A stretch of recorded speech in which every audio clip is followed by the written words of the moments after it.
الله ربي والإسلام ديني ومحمدا رسول الله ويقيني. Ainama takunu, dimanapun kamu berada, yudrikumul maut, kematian akan mendatangi kamu. Walau kuntum fi burujim musayyadah, walaupun kalian berada di dalam kotak yang dipaku. Begitulah perbuatan orang musyrik jahiliyah dulu. Dia buat kotak, kemudian dia paku, dia masuk ke dalam. Ditanya sama temannya, kenapa kau bersembunyi dalam kotak yang dipaku? Mudah-mudahan aja malaikat maut nggak bisa masuk. Siapapun akan mati menghadap Allah. Michael Jackson masuk ke dalam kotak hampa udara, berharap tidak mati, mati juga. Semuanya akan menghadap Allah. Tinggal lagi apa yang akan kita bawa menghadap Allah. Ini pelajaran yang kedua dari buku belah buku kisah saat maut akan menjemput. Wa kafa bil mauti wa'izah. Ada nasihat yang tidak bersuara, ada nasihat yang bukan khutbah, bukan ceramah, bukan tausiah, bukan tazkirah.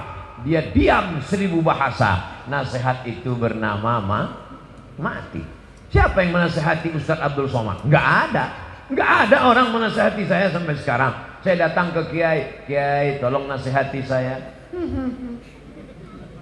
Saya kalau tausiah, saya cari para alim ulama yang tua-tua, yang sepuh-sepuh, minta nasihat, minta doa. Mereka nggak kasih nasihat. Mereka katakan, ya Ustaz sudah tahulah, sama-sama saja kita berdoa kepada Allah. Nasihat yang paling dalam yang masuk ke dalam otak dan hati saya adalah ketika melihat orang mati terbujur kaku, yang selama ini dihormati, dibanggakan, dimuliakan, disanjung tinggi. Kalau datang disambut dengan baleho dan karpet warna merah, tapi lalu kemudian ketika mati menghadap Allah terbujur di ruang tamu, dan tidak sampai 24 jam dibawa keluar. Rumahnya rumah dia, yang membangunnya dia, yang beli tanahnya dia, yang cari arsiteknya dia, yang mengumpulkan uangnya dia. Tapi kalau sudah meninggal dunia, sejengkal pun di rumah itu tidak ada yang bersedia menampung dia. Tempatnya tetap di TPU, tempat taman pemakaman umum. Ada rumah yang dibangun, ada rumah yang dikendalikan, ada rumah yang diatur. Sekian tahun nabung untuk buat rumah. Rumahmu berapa harganya? 3M. Wow, hebat sekali 3M, 3 kali minjam. Ada rumah yang tidak pernah kita lihat, rumah yang tidak pernah kita jenguk, rumah yang tidak pernah kita pedulikan, tapi kita akan tinggal di sana. Lebih lama di rumah kita atau di taman pemakaman umum? Saya tanya sekali lagi, lebih lama tinggal di rumah yang kita bangun atau lebih lama di kuburan? Lebih lama di kuburan. Di rumah kita paling kita tempati. Ada orang menempati rumahnya sampai 100 tahun? Enggak ada.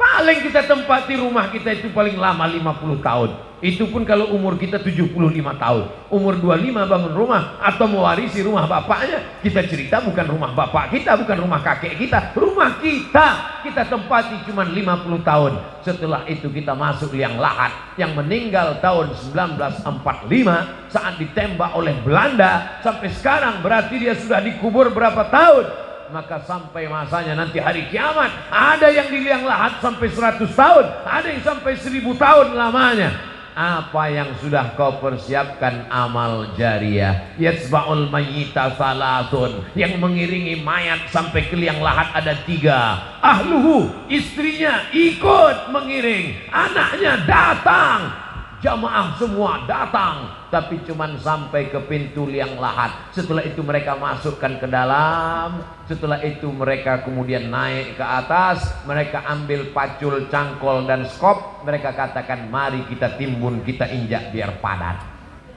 Setelah itu ditancapkan kayu nisan. Setelah itu mereka pun berdoa. Setelah itu mereka pun pulang ke rumah. Anaknya nangis pada hari yang pertama. Hari kedua dia mulai tersenyum. Kirim rek spasi lucu, kirim ke 9090. Tapi kalau anakmu soleh, dia akan bangun di tengah malam, Rabbighfirli wa liwalidayya warhamhuma kama rabbayani shaghira. Gimana anak ibu?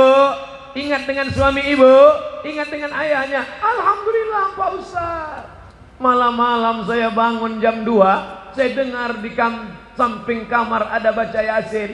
Yasin wal Qur'anil Hakim innaka laminal mursalin ala siratim mustaqim tanzilal azizir rahim. Lalu saya pun bangun Pak Ustadz, senangnya hati saya, anak saya baca Quran untuk ayahnya. Begitu saya buka pintu kamar, ternyata TV belum mati Pak Ustadz.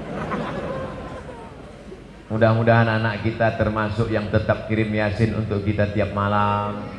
Kita pesankan ke mereka supaya tahajud, berzikir, berdoa. Ya Allah, sampaikanlah pahala tahlilku, la ilaha illallah tahlil, subhanallah tasbih, tahmid, alhamdulillah, takbir, Allahu akbar, salawat. Lalu kemudian dia bawa anak istrinya baca Quran. Wa idza khatimul qur'ana, kalau dikhatamkan mereka Quran 30 juz, fa huwa hasanun, sepaling bagusnya sekhatam Al-Quran 30 juz. Kalau tidak sanggup khatam Quran, likulli syai'in qalbun, segala sesuatu punya hati. Wa qalbul Quran, hatinya Al-Quran adalah Yasin. Dan kalau tidak sanggup baca Yasin, Ummul Quran Al-Fatihah, level paling tinggi sekhatam. Tak sanggup sekhatam Yasin, tak sanggup Yasin, Ummul Quran. Itulah tadi yang Pak Bupati mengajak kita, mari kita bacakan suratul Fatihah. Fatihah pun tidak mau. Innalillahi wa inna ilaihi raji'un. Apa yang kau balaskan untuk ayahmu? Berapa kali dia tidak jadi ganti baju hari raya demi uang sekolahmu? Sekolahmu memang online, tapi bayarannya offline. Berapa kali ibumu tidak jadi hari raya buat kue demi untuk sekolahmu, demi untuk air susumu, demi untuk makan minummu. Meregang nyawa dia melahirkan. Andai kau gendong dia dari Bekasi ke kota Makkah, tawaf 7 putaran, sa'i Safa dan Marwah, wukuf di padang Arafah, melontar jumrah, belum tentu dapat menebus sekali teriakannya saat melahirkanmu. Betul ibu? Ternyata ibu tidak ada yang teriak waktu melahirkan. Kenapa? Dia pingsan di operasi. Lahir. Ustadz, walaupun operasi sesar itu sakit loh Ustadz. Ustadz kan nggak pernah merasakannya, karena rasaku bukan rasamu Ustadz. Kita tidak pernah tahu bagaimana perasaan mereka perempuan. Ketika hormonnya berlebih di awal kehamilan, dia muntah-muntah. Respon hidungnya sangat tajam. Suami yang dulu kata dia buah hati belayan jiwa, cintaku setengah napasku pergi, baunya minta ampun. Lalu kemudian yang awalnya rahim itu kecil, lalu mulai membesar, sebulan, 2 bulan, 3 bulan. Akhirnya ususnya menjadi kecil, makannya susah, nafasnya terhalang. Lalu kemudian tulang belakangnya mulai melengkung. Lalu ketika melahirkan anak, seperti patah-patah tulang rusuknya. Itulah ayat yang disebut dalam Al-Quran, wahnan ala wahnin, lemah di atas lemah. Tak ada yang bisa membalas kelemahan-kelemahan itu, dan tidak ada yang sanggup membahasnya. Kalau saya bahas bagaimana lemahnya perempuan saat mengandung, perempuan itu mengandung lemah di atas lemah. Kata ibu-ibu, alah Ustadz kayak pernah aja. Maka kita balaskan. Yang ibunya masih hidup, mudah-mudahan masih sempat berbakti kepada orang tua. Yang ibu bapaknya sudah meninggal dunia, nasihat kematian, ziarah. Jangan nunggu mau Ramadan, jangan nunggu mau Idul Fitri, besok hari libur bawa anaknya ziarah. Ini sekarang banyak orang ziarah, bapaknya baju hitam, istrinya baju hitam, anaknya baju hitam, hitam-hitam semua, sampai di tempat pemakaman langsung foto. Habis itu update status, man in black. Apa ini? Ini bukan ajaran Islam. Ajaran Islam adalah saat di tempat pemakaman baca doa, assalamualaikum ya alad diyar minal mu'minin wa inna insyaallahu bikum lahiqun yarhamullahul mustaqdimina wal mustakhirin nas'alullaha lana wa lakumul afiyah.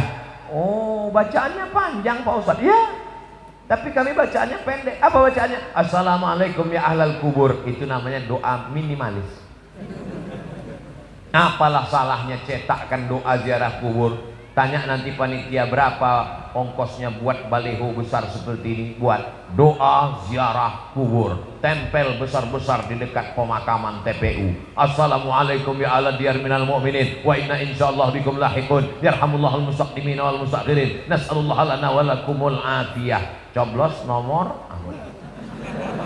daripada baliho yang gak jelas ujung arahnya, nyangkut ke pokok kayu, diambil Satpol PP, dibakar. Mendingan di samping kuburan, mengingatkan orang. Andai pun dia tidak lapuk, maka mengalir sampai hari kiamat. Inilah dia amal-amal kita. Apa saja amal kita yang akan mengalir? Waladun salihun, anak yang soleh. Shadaqatun jariyah, itulah uang yang masuk ke dalam kotak-kotak tadi. Beli semen, batu bata, kerikil, atap, tenda, lampu, AC, mihrab, mimbar, kipas angin, itu semua akan mengalir. Siapa yang mewakafkan tanah masjid ini dulu? Siapa yang membangunnya? Siapa yang ngasih semen? Siapa yang ngasih kosen? Siapa yang ngasih kaca? Kita tidak tahu, tapi pahalanya dari mulai tadi petang sampai malam, sampai sholat subuh besok, zuhur, asar, maghrib, isya, subuh, zuhur, asar, maghrib, isya, Ramadan, tarawih, witir, idul fitri, idul adha, hari raya kurban, sampai hari kiamat, mengalir pahalanya ke liang lahat. Mudah-mudahan sebelum mati kita sempat bangun masjid. Masjid apa namanya? Masjid Al-Mustaqim. Siapa yang buat? Pak Kapolsek. Masjid apa namanya? Masjid As-Somad. Siapa yang buat? Ustadz Somad. Sudah ada? Belum lagi. Tapi insya Allah kalau kita berniat sebelum mati mesti ada. Saya diundang ke Jambi, diajak untuk meresmikan masjid. Jalannya jauh, naik mobil. Dalam hati saya, mau dibawa kemana lagi? Begitu sampai, musola kecil. Ya Allah, apa kelebihan musola ini? Apa kelebihannya? Berikut ini mari kita dengarkan kata sambutan dari Bapak Kapolsek. Saya sebagai Kapolsek, kumisnya melintang. Saya sebagai Kapolsek di tempat ini, Pak Ustadz risau karena tidak ada tempat sholat. Orang sholat di kamar. Maka saya kumpulkan di antara anak-anak buah saya. Kita beli semen, batu bata, akhirnya jadilah musola ini. Dan saya bertekad kalau siap, yang meresmikannya adalah Ustadz Somad. Oh, begitu kronologisnya. Dan orang tidak berani nolak. Kasih semen, siap. Jadilah musola. Jabatanmu tak lama, tapi yang kekal abadi adalah masjid. Presiden kita, proklamator kita, Insinyur Soekarno cerdas.